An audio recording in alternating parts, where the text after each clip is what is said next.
Just another very quick update with the track. I am almost ready to rock and roll and race. I have all the lighting in place, all around the place. I managed to put all the LED lights in that I have. Got a couple spare, I'm not too sure what to do with those. There's the start gate, got a nice light up there. I've got some lighting that runs down the track there. And there's a big bright light here, that'll take care of that area. This is what it's going to look like. Oh, down through there. You can see the lighting up through there. Got the cameras mounted, or sorry, I've got the frames mounted. I've done a quick test. They look pretty good to me. I just now need to just make sure we have good exposure all the way around. It's still a little bit dark down here in the finish line, and I'm out of lighting at the moment, so I'm not too sure what I can do about that.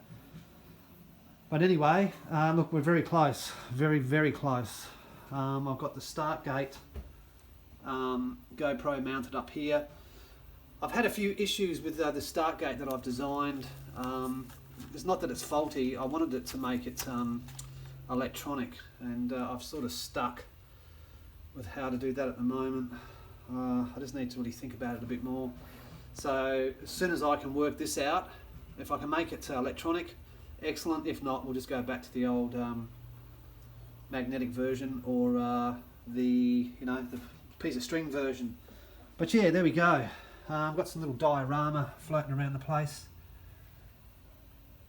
This is a bit dark, this corner, but we'll see how it goes on the camera. And I'm just setting up this area at the moment. It's still pretty dark under here, so yet again I need more lighting, but we'll see how we go. The finish line is where that GoPro is. That's going to be the finish line here. I might actually make a little insert here so we can actually really see where the finish line is. It's just a little bit off. Anyway, we'll just see what happens. We'll see how it looks. But yeah, there we go. Almost. I know I keep saying this, but with trying to get a work-life balance together and also do this thing, this has to come last at the moment. So really appreciate your patience with all of this. But yeah, almost there. The LED lighting looks fantastic. It really does. Like when you stand back and you can see it in the room. The camera doesn't do it justice, but or this iPhone doesn't do it justice. But yeah, I'm pretty wrapped. I can't wait to start racing actually. I'm going to do a few more bits and pieces this afternoon, and then do some test runs with the cameras and see how it all looks. Okay, quick vid. Catch ya.